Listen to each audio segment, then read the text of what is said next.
Oke, Assalamualaikum warahmatullahi wabarakatuh.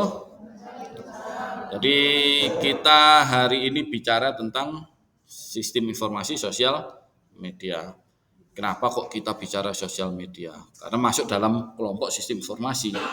Itu sosial media ini platform yang biasanya munculnya, ya kan? Karena kita ingin bersosial secara menggunakan media telekomunikasi itu. Sosial sudah pasti manusia itu nggak bisa lepas dari kehidupan sosial. Dengan tetangganya ngobrol, cangkruan, kan betul ya? Dengan teman-temannya, ayo ngumpul-ngumpul. Nah, semacam itu, ya kan? Lebih seneng sebetulnya tanpa media. Jadi langsung datang, ketemu langsung, tatap muka langsung, bisa komunikasi, bisa kolaborasi. Nah, tapi perkembangan teknologi sistem informasi ternyata diciptakan yang berbasis sistem informasi. Artinya yang nggak bisa ngumpul secara fisik, jarak kita berjauhan, itu bisa kita ngumpul juga, tapi secara media, menggunakan media, internet atau komputer itu. Itu apa ya filosofinya sistem informasi sosial media munculnya semacam itu. Bahkan karena sudah mewabahnya dan record kita di Indonesia, di Asia ya, kalau Asia masih ada Cina ya kan, kalau Asia Tenggara Indonesia terbanyak pengguna sosial media, itu kenyataan. Bangun tidur pun Anda nggak langsung mandi, nggak langsung wudhu, pegang handphone, lihat sosial media. Itu suatu kebutuhan sekarang. Betul ya?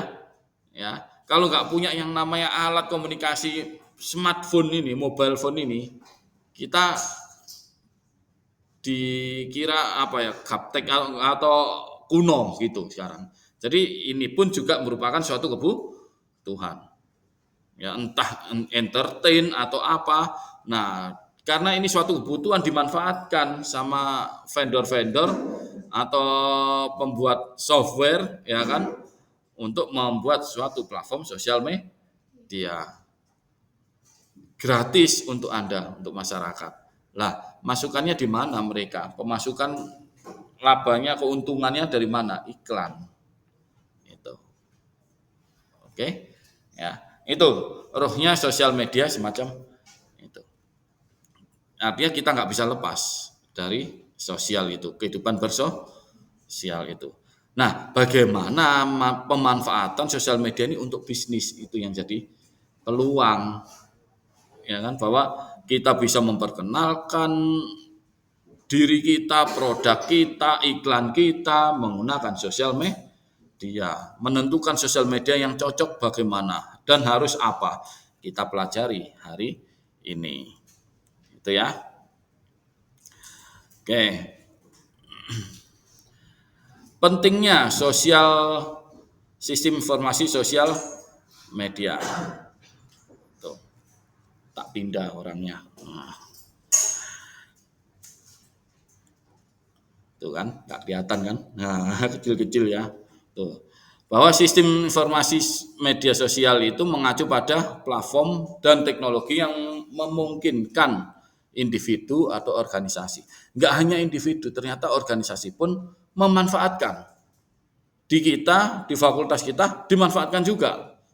Itu platform sosial media. Ada kan, Instagram ada ya, via UB.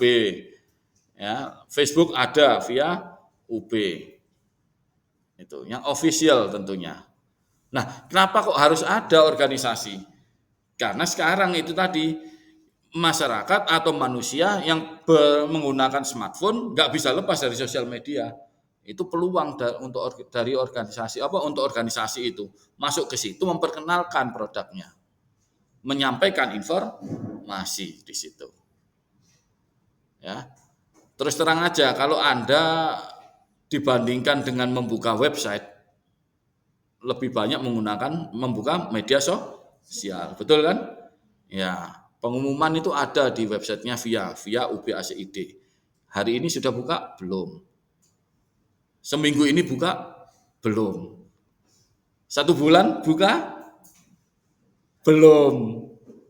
Ya, sosmed, Facebook, Instagram, WhatsApp hampir tiap menit, 10 menit, 1 jam, nggak buka nggak enak, itu nggak ketinggalan informasi, itu dimanfaatkan itu, ya di organisasi itu. Enak Pak, postingkan aja di sosial media, mumpung masyarakat lagi gandrung, lagi seneng-senengnya ya bersosial media itu peluangnya di situ. Oke, sehingga organisasi pun memanfaatkan untuk membuat, berbagi, dan bertukar informasi melalui saluran media sosial. Ya, sangat penting di era digital saat ini, sudah nggak bisa kita pungkiri lagi. Karena memungkinkan efisiensi pertukaran informasi, komunikasi, kolaborasi. Kolaborasi tadi berkumpul, bersosial itu berkolaborasi, berkumpul, bukan berdiri sendiri. Manusia nggak hidup berdiri sendiri, pasti bersosial. Itu. Tapi saya nggak tahu Anda dengan tetangga Anda 2 rumah, 3 rumah masih pakai WA nggak? Kok nggak datangi langsung? Bu Joko, duk duk duk duk, nah, pinjem gula 1 kilo, nah, gitu ya. Enggak, tapi kita WhatsApp dulu, baru eksekusi datang kalau gulanya ada, gitu ya. Diawali itu, nggak bisa lepas sudah, ya.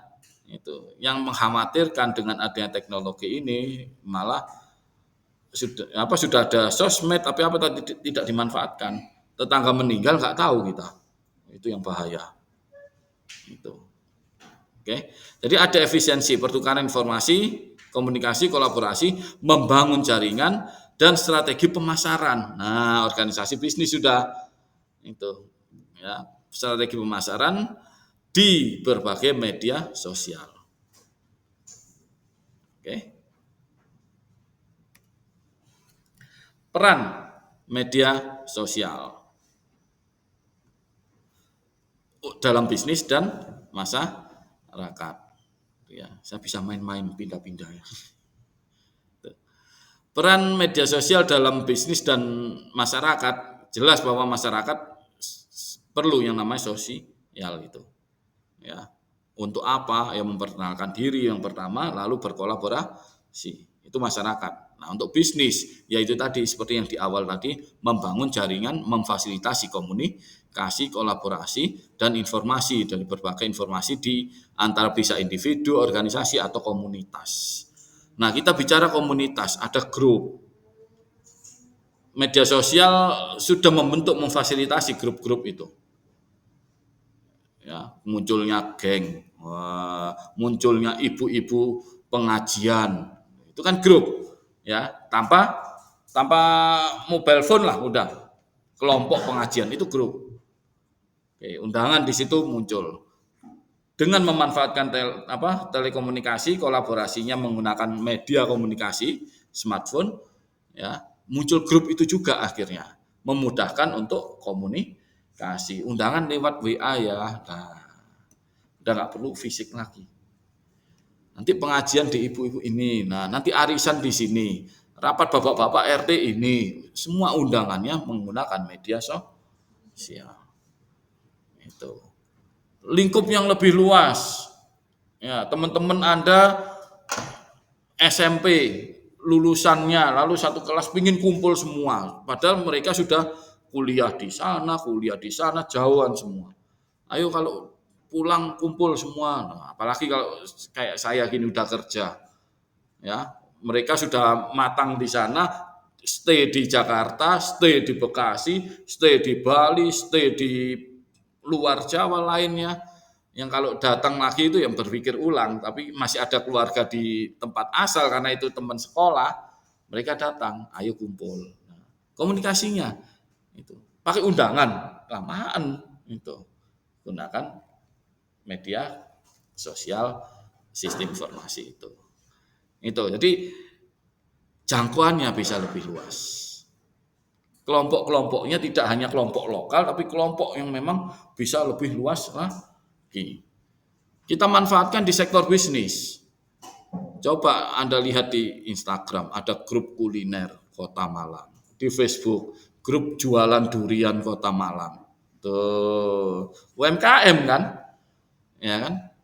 Itu saya tidak bicarakan organisasi yang besar, meskipun dia punya organisasi yang besar, memanfaatkan sosial media juga yang berbayar, pakai ad-nya, lebih luas fasilitasnya, lebih bagus fasilitasnya. Tapi kalau UMKM, ya grup-grup itu dimanfaatkan.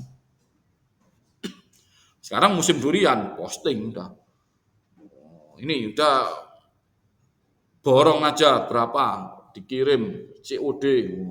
Itu kan ya, dimanfaatkan oleh mereka-mereka. Bahkan membuat komunitas berkolaborasi. Tidak hanya pedagang yang berkolaborasi, tapi masyarakat umum boleh masuk jadi komunitas itu. Jadi anggotanya. Harapannya itu.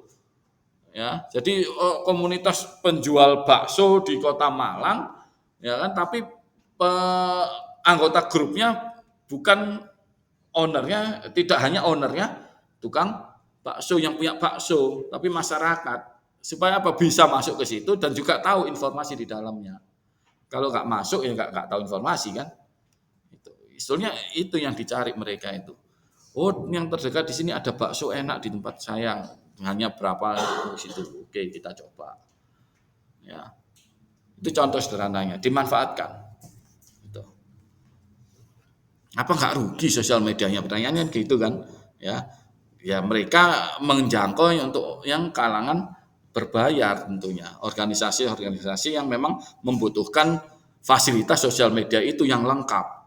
Ada analisisnya yang terpenting. Tapi kalau hanya posting biasa, jual durian, postingan saya ini dibuka berapa orang, ya paling kalau di like bisa dilihat, ya kan? Itu di invite bisa dilihat. Tapi kalau analisis ini lalu didatangi, lalu pesan sampai dengan semacam itu, transaksi menggunakan sosial media juga nggak bisa. Itu nggak ada analisisnya, nggak ada datanya. Kan itu ya. Itu hanya fasilitas yang gratis dengan yang berbayar. Untuk organisasi yang besar yang pasti dia memilih yang berbayar. Oke. Ya, dan pada akhirnya mempengaruhi strategi pemasaran, perilaku konsumen. Ya, kita mencari sesuatu cukup dari sosmed. Google sudah ditinggalkan. Tapi masih bisa dipakai juga Google. Memanfaatkan Google posisi iklan kita di sosial media supaya di atas daftar pencarian menggunakan apa itu? Istilahnya SEO. SEO. Search Engine Optimization. Itu. Jadi UKM punya posting di sosial media, ya harus dibuat keyword-keyword postingannya di situ di sosial media, pakai hashtag atau apa, masukkan keyword yang banyak. Nah nanti kalau Google mau cari cari bakso, ya kan, di Kota Malang, bakso Kota Malang, langsung itu bisnis Anda yang di atas karena Anda manfaatkan trigger-triggernya SEO itu. Nah, ilmu SEO itu di digital marketing. Itu kebetulan ada mata kuliah Anda di pemasaran, kalau nggak salah pemasaran digital. Tapi pilihan, terserah Anda mau memilih memilih mata kuliah itu atau tidak. Begitu ya. Untuk yang di bisnis digital marketing mata kuliahnya. Dan banyak konsentrasi marketing mahasiswanya banyak yang ngambil mata kuliah itu. Dan juga banyak yang mengambil untuk skripsi. Istilah digital bisa electronic word of mouth atau yang sosial media ini untuk diteliti, sosial media marketing. Nah, itu dipakai. Jadi sekarang sosial media tidak hanya sebatas untuk kolaborasi, saling curhat, saling memberikan informasi, ya. Bangun tidur terus pegang HP lalu diketik postingnya masih ngantuk, posting. Nah, tidak hanya itu, ya kan, tapi untuk bisnis juga. Itu. Ya. Sehingga itu ada peluang lah itu membentuk opini publik juga. Opini publik, kalau kita bicara opini publik. Bebas masyarakat menyampaikan pendapat, ya asal pendapat itu bisa dipertanggungjawabkan. jualnya bakso. Oh, dekat rumah, datang di situ. Ternyata nggak enak. Boleh kan kita sampaikan, oh nggak enak ini. Itu. Nggak masalah, tapi faktanya memang tidak nah, gitu ya. Sehingga opini publik lihat komentar lain-lainnya itu, oh iya benar nggak enak, nggak didatangi. Jadi artinya bahwa organisasi bisnis menyampaikan sesuatu di platform apapun, ya tidak hanya di sosial media, website pun, ya harus apa adanya sesuai dengan kenyataan. Tuh. Kalau mobil dijual rodanya 4, ya jangan dihilangkan satu jadi roda 3 nantinya. Didatangi ke showroomnya, loh ini katanya rodanya 4 kok cuma 3, oh jadi becak. Itu. Gak jual mobil tapi jual becak. Nah, itu. Jadi ada kebohongan-kebohongan itu yang tidak boleh. Ya. Itu. Jadi informasi yang disampaikan harus bisa dipertanggungjawabkan. Entah itu yang menyampaikan bisnisnya ataupun yang membuat suatu opini publik, komentar itu. Ya, harus bertanggung jawab. Ya. Kadangkala komentar juga disampaikan untuk apa? Mematikan pesaing, mematikan bisnis yang bersangkutan. Karena yang menyampaikan itu pesaingnya, itu bisa terjadi gitu. Oh, di sana pakai dukun ini, waduh, bisnis sudah diisukan dukun. Nah, itu sering itu terjadi gitu. Ya, itu. Keluarga saya pebisnis semua. Adik-adik saya melakukan kegiatan bisnis. Itu. Kakak saya ikut orang bekerja di perusahaan, udah enak. Yang ini wirausaha, adik-adik saya itu. Ya, jual ini butik. Nah, itu kok ada satu jual bubur bayi. Ya di sosmed sampaikan itu. Oh, ini menunya besok ini. Banyak yang datang. Anda lihat kan banyak bubur bayi itu kan, ya baby care atau apa bubur bayi di cup gitu. Dia nggak buka cabang itu rame. Ya ampun. Sampai yang pesaingnya itu buat isu-isu ya masuk di sosial media itu. Ini pakai dukunnya siapa? Nah, ini ya kayak gitu. Sopo dukun-dukunan. Itu contoh opini publik itu khawatir silakan kalau mau berpindah ke lain hati silakan. Ya, itu adik saya juga ambil pusing ya mau kalau memang enak cocok untuk bayinya silakan ke yang lain. Itu enggak cocok ya kembali ke saya silakan. Itu. Tapi jaga kualitas.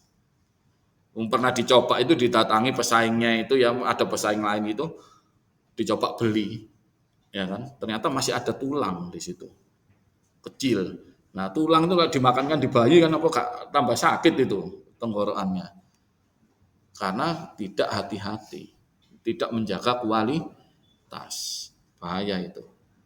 Itu adik saya sudah saya tekankan karena perempuan kan dia telaten kan gitu ya, bisa beli rumah, bisa beli mobil, hanya jual bubur itu. Itu bahkan tetangga itu apa dari Batam ya dia kerja di sana pulang ya kan terus pingin buka bubur bayi juga kok bisa rame di sini belajar diajari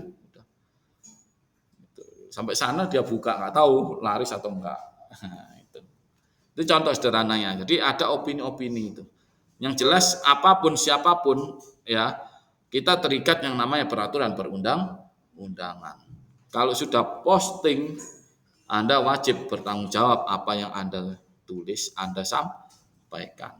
Apa undang-undangnya? Undang-undang Informasi dan Transaksi Elektronik ITE. Itu informasinya ini, posting informasi itu.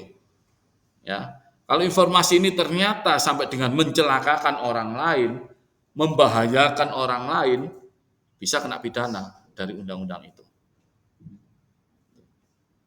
Ada contohnya, udah banyak, ya kan? Yang terakhir rame di Kota Malang apa?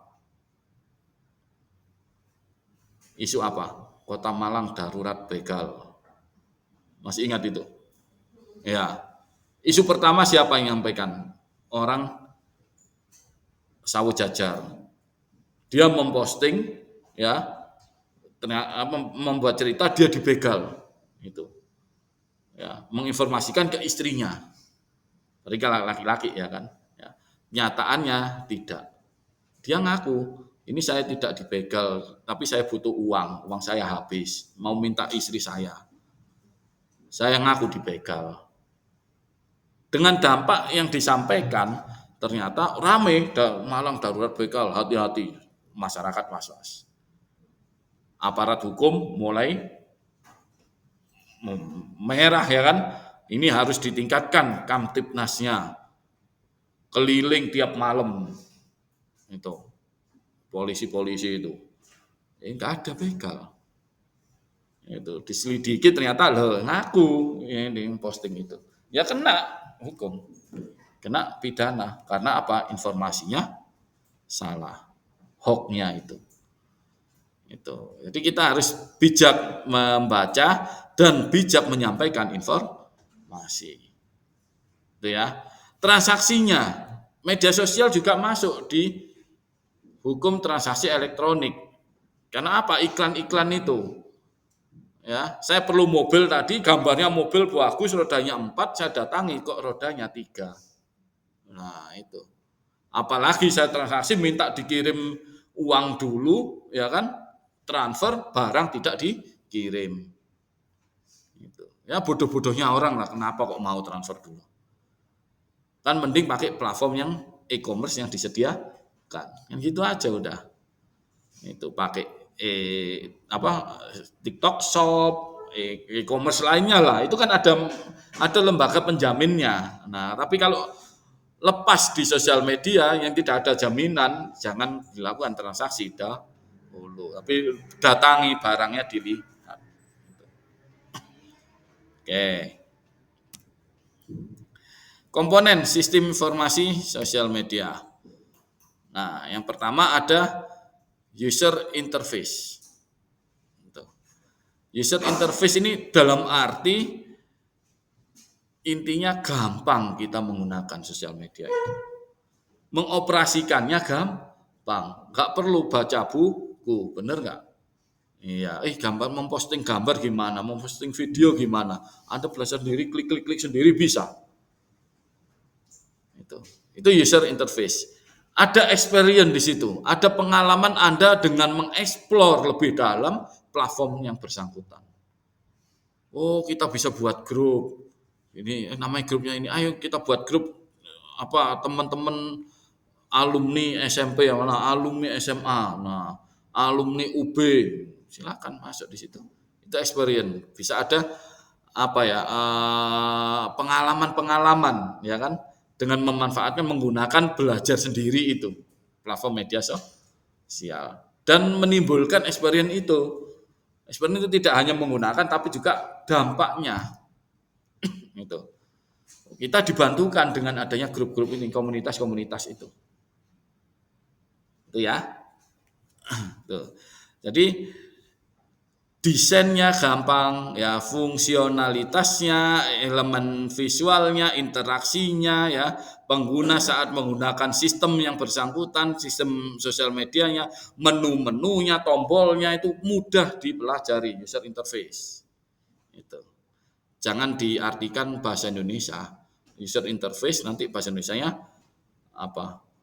tatap muka, ya. User tatap muka tatapan dong gitu ya kan. Tapi ini bahasa sistem sudah manfaatkan user interface. Itu. Jadi gampang lah itu. Oke. Yang kedua ada content management mengacu pada proses pengorganisasian, ya, pembuatan dan mengelola berbagai jenis konten seperti teks, gambar, video. Kita masukkan di sektor bisnis. Ya, kalau di sektor bisnis kita harus memposting yang lengkap informasinya. Supaya apa? Masyarakat senang melihatnya. Jangan dipasang teks yang banyak paragrafnya, bosan bacanya. Kadang dikasih komentar, ringkasnya ada enggak? Gitu. Ya, apa maksudnya kok akeh? Nah, dibaca sedikit boleh enggak? Iseng-iseng kayak gitu. Ya, kan ada kan gitu ya. Ya, itu diposting panjang gitu. Ya buat videonya, ringkasannya, buat gambar yang menarik, promonya bagaimana. Nah, itu kalau di sektor bisnis. Tapi kalau individu silakan. Ya mau cerita panjang namanya juga curhat ya kan. Ya, bangun tidur masih ngantuk, sahur nanti waktu subuh. Habis waktu subuhnya ya, nggak jadi sahur ya. Itu karena ngantuk itu bangun tidur tidak terus mandi tapi pegang handphone. Bener ya? Iya, itu. Oke, ada data analisis. Nah, data analisis ini artinya bahwa yang berbayar itu ada fasilitas. Ya, itu fasilitas untuk apa? Untuk menganalisis, menginterpretasikan platform kita, iklan kita. Dibuka berapa kali, siapa yang membuka, itu ada informasinya. Itu. Biasanya yang lebih lengkap itu pakai Google, tapi Google bukan sosial media ya kan. Google Search Engine-nya itu kalau Anda buka yang pertama kan ad dulu kan. Nah, yang ad itu yang berbayar namanya Google Ad. Itu. Jadi kalau Anda punya masuk akun di Google Ad, ya Anda nggak sengaja di sini, ada di Google Ad ini informasi tentang sepatu di mana gitu. Saya diklik, data Anda itu terekam di Google itu. Tidak hanya Anda, begitu user yang lain. Sehingga bisa dianalisis iklan kita itu dikunjungi berapa orang dalam sehari, dalam 1 jam, itu ada. Nggak pernah dikunjungi meskipun ad-nya di atas, tanda kutip, ya kan? Ada apa dengan iklan kita? Ada apa dengan ad kita? Itu fasilitas dari data analisis itu. Ya, ujungnya adalah harus cepat membuat suatu keputusan. Ini produknya udah nggak laku lagi, nggak ada yang milih. Jadi di ad aja nggak, ad itu nggak pernah diklik sama orang. Itu ambil keputusan, ganti iklannya, mumpung masih ada akun berbayarnya. Nah, itu ya, itu untuk yang berbisnis besar lah. Artinya dia punya modal untuk memasang iklan. Ya, fasilitasnya ini, analisis ini. Oke. Lalu security and privacy. Nah, semua lah saya kira vendor-vendor, platform-platform, ya apapun yang Anda install yang membutuhkan data Anda secara pribadi, pasti dia membuat termin aman data Anda jika install ini. Itu kan? Ya, Anda install sosial media, Facebook, semua pasti ada termnya, ketentuannya. Ya, dan saya yakin nggak pernah dibaca kan, ya. Langsung aja I accept atau saya setuju gitu ya. Karena banyak kadang membacanya itu males. Pasti di dalamnya itu selalu ada termin-termin ini. Privasi security-nya aman, dijamin, mesti gitu. Nah, kalau nggak ada kata-kata gitu, nggak ada orang pakai. Gitu. Ya, dijamin gitu. Nah, tapi kita nggak tahu 2 tahun kemudian, 1 tahun kemudian ada berita Facebook dibobol, tuh ada berita Instagram dibobol, kemarin berita KPU DPT-nya dibobol, tuh katanya aman, tapi kok dibobol, dicuri, dibobol dibuka gitu aja, ini dicuri dan dijual. Dijual ke bisnis yang lain, muncullah APK itu. Muncullah dijual ke orang-orang yang tidak bertanggung jawab, ya muncullah undangan pernikahan. Pernah dapat undangan pernikahan? Pernah ya? Oh, nggak pernah, belum pernah itu ya. Nah, itu undangan pernikahan bawahnya APK. Itu munculnya di situ. Ya. Itu karena itu dibobol itu. Nah, kalau sudah dia mengklaim aman tapi dibobol, boleh nggak kita menuntut? Ribet, Mak. Ya kan? Melaporkan, ya itu belum tentu direspon. Nah, direspon ya syukur. Habis dilaporkan tahap pengadilan. Pengadilan pun dari pengadilan negeri, pengadilan tinggi, kasasi, sampai Mahkamah Agung, peninjauan kembali, panjang prosesnya. Bayar pengacaranya. Ribet gitu. Ya. Oke. Itu ya sudah kita biarkan akhirnya. Tapi kita juga terganggu dengan kiriman-kiriman aneh itu. Ya sudah, yang penting cerdas kita, kalau dapat kiriman aneh-aneh ya sudah. Oke. Nah, keuntungan dan tantangannya menggunakan sosial media ya berbasis sistem informasi.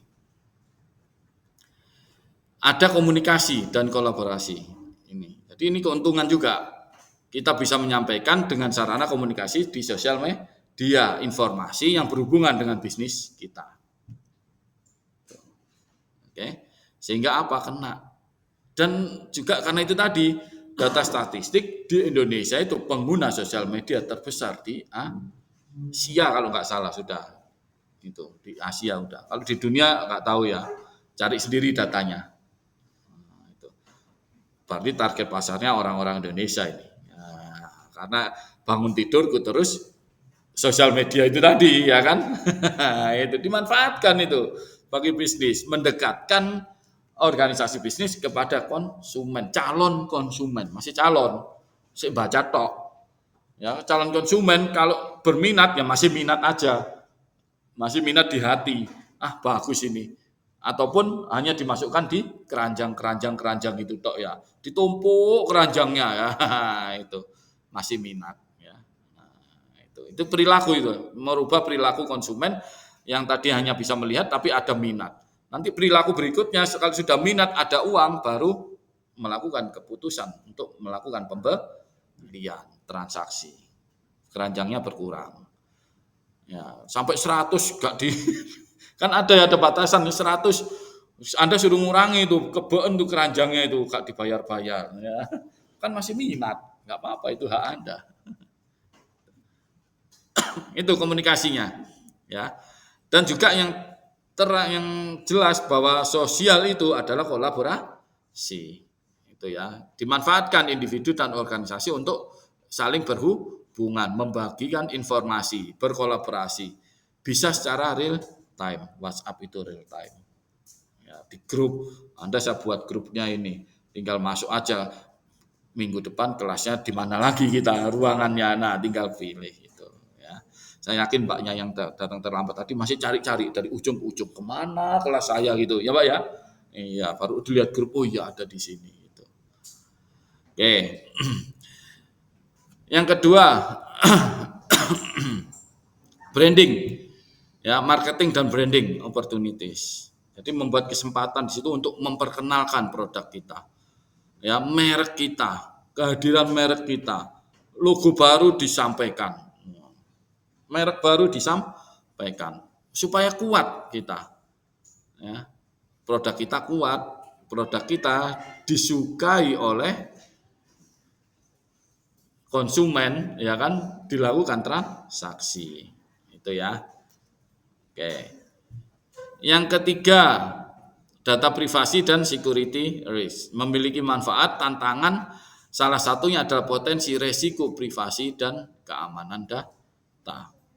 Kalau Anda sudah setuju ya Anda setujui termin itu yang katanya dijamin keamanannya. Betul ya? Tapi kita nggak tahu nanti ke depannya apa. Itu masa depan nggak bisa kita prediksi. Dibobol atau tidak. Saya pun pengguna Facebook. Tapi bukan untuk promosi diri saya, tapi apa? Nyimpen kenangan-kenangan saya.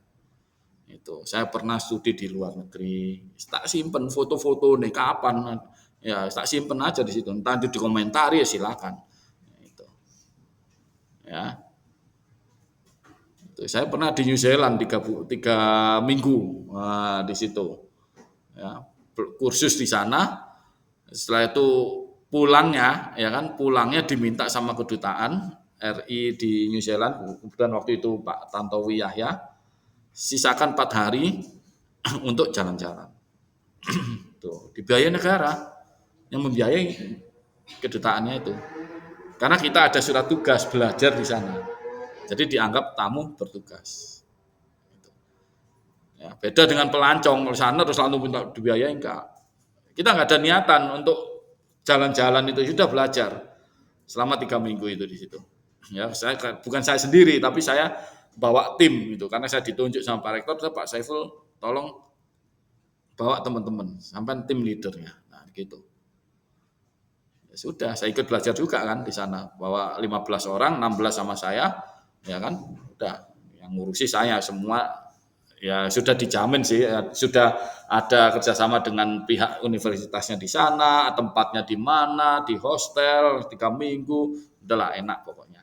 Cuma makan cari sendiri. Nah, kita atur patungan dan lain-lain. Itu. Tapi kita lapor ke kedutaan bahwa kita datang dari Indonesia untuk belajar di situ. Kalau nggak lapor ya nggak tahu kan mereka. Mereka seneng dilapori itu. Oh ini ada yang belajar gini-gini, terdata. Setelah itu Pak Tantowi telepon.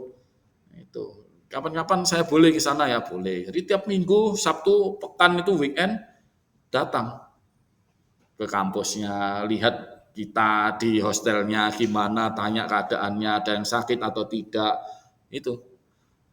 Dan akhirnya minta 4 hari coba bargaining sama pihak apa koordinasi sama pihak sekolahnya, kampusnya, itu minta 4 hari sebelumnya itu sudah selesai. Padahal jarak dari ibu kotanya, tempat kedutaannya dengan tempat belajar itu sekitar 100 kilometer, jauh lewat darat. Lewat pesawat sih bisa, tapi ongkos yang besar. Kan gitu kan. Ya, mereka mau datang. Gitu. Jadi ke Wellington, saya di Palmerston. Itu beda kota, beda provinsi. Nah, sudah 4 hari kita ke sana, sediakan menginap di rumah dinasnya, dijamu dah, nggak perlu cari makan sendiri karena tamu. Nah, itu kan ada kenangan-kenangan, diajak jalan-jalan ke pantainya. Kalau kita di pantai kan airnya bisa hangat gitu ya. Ya di sana airnya dingin karena memang kondisinya dingin di situ. Ini pantai kok dingin. Jadi saya pernah merasakan ya partner dingin ya di situ itu. Itu ke kota wisata ini. Nah, itu ada momen-momen. Ya kan? Ada kenangan di situ. Nah, ini saya masukkan di sosial media, nitip lah ceritanya gitu. Lah Pak, nanti kalau sosial medianya ternyata bangkrut, tutup. Resiko sudah. Kita kan sudah menyetujui itu. Ya kan? Pasti ada termin juga nanti terjadi apa-apa di luar kendali ya harus menerima terminnya itu. Nggak pernah dibaca yang jelas ya kan karena bahasa Inggris satu, yang kedua banyak wis accept aja udah I accept saya setuju kalau di bahasa Indonesia kan kayak gitu. Ya. Tapi tidak hanya saya simpan di situ kenang-kenangan itu, saya simpan di hard disk, backup dan lain-lainnya itu, ya, yang offline tentunya. Jadi itu manfaatnya itu ya. Kalau kita bicara itu tadi ya apa data privasi itu, managing online reputation. Nah, jadi membangun reputasi juga media sosial itu. Kalau bisnis menyampaikan informasi tidak diupdate, citra digitalnya akan jelek. Ya, orang tetap bisa membuka postingannya, tapi pada saat dikontak nggak bisa dikontak. Perusahaannya wis tutup. Ya sudah, citranya memang tertutup. Bisa dikontak, barangnya nggak ada. Bahaya lagi kan. Itu. Loh ini loh di Facebook ada ini. Nah, kenapa tidak diupdate informasinya? Tidak hanya di sosial media, tantangannya juga di website. Ya, organisasi bisnis yang gede pasti membuat website juga. Itu. Via ada punya website, punya sosial media juga. Tapi kalau tidak diupdate, ya calon mahasiswa mau lihat bagaimana sih Via ini, suasananya bagaimana, apa kurikulumnya apa, dosen-dosennya siapa, nggak diupdate semua, ya sudah. Itu mungkin foto saya belum ada di situ, padahal udah 20 tahun mengabdi jadi ngajar itu. Nah, itu bisa terjadi. Jadi update informasi sesuai dengan kenyataan akan membangun citra digital semakin baik. Jadi judul skripsi, pengaruh update informasi terhadap citra digital organisasi. Itu apalagi sektor bisnis ya kan. Ya punya wahana baru di pariwisata, nggak diinformasikan, itu kan percuma. Ya, itu buat apa? Ya. Branding tadi tidak ada. Oke, itu jadi membangun itu. Jadi untuk memantau, mengkontrol, meningkatkan citra digital mereka untuk membangun kepercayaan. Kunci bisnis adalah kepercayaan. kita membangun kepercayaan, tidak hanya menjual produk atau menjual jasa kita, selesai titik, tidak. Tapi bangun kepercayaan dengan konsumen. Supaya apa? Tetap menggunakan produk kita, tetap menggunakan jasa kita. Jadi tidak hanya sebatas habis minat keranjang, ya kan? Lalu mengambil keputusan, tidak hanya sebatas itu mengambil keputusan untuk melakukan pembelian. Tidak berakhir di situ bisnis itu.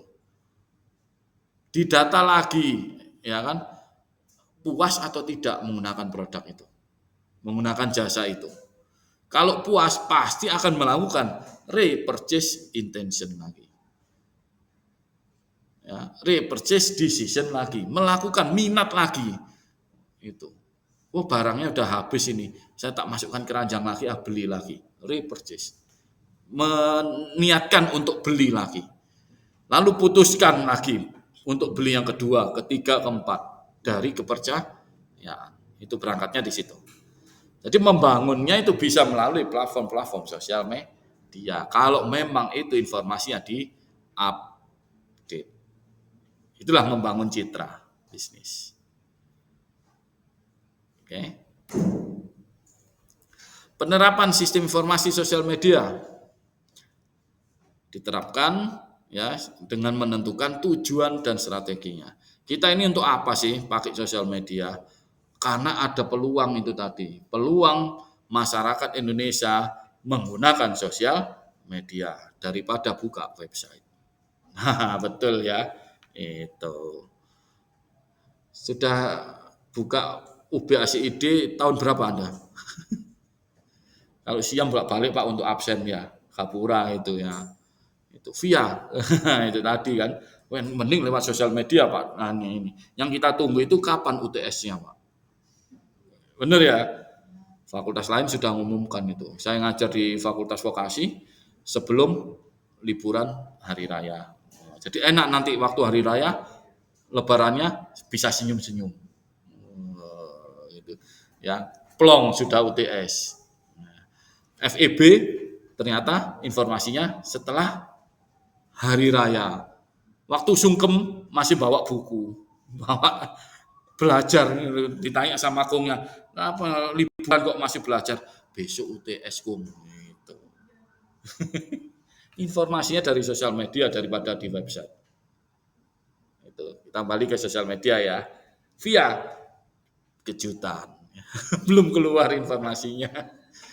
Iya, tapi udah saya sampaikan kok, gak kasihan mahasiswa setelah beli tiket loh, mau rencana mau pulang dengan senyum atau dengan bersengut itu loh, dengan was-was atau gimana, atau nggak pulang belajar aja deh di rumah, di kos-kosan.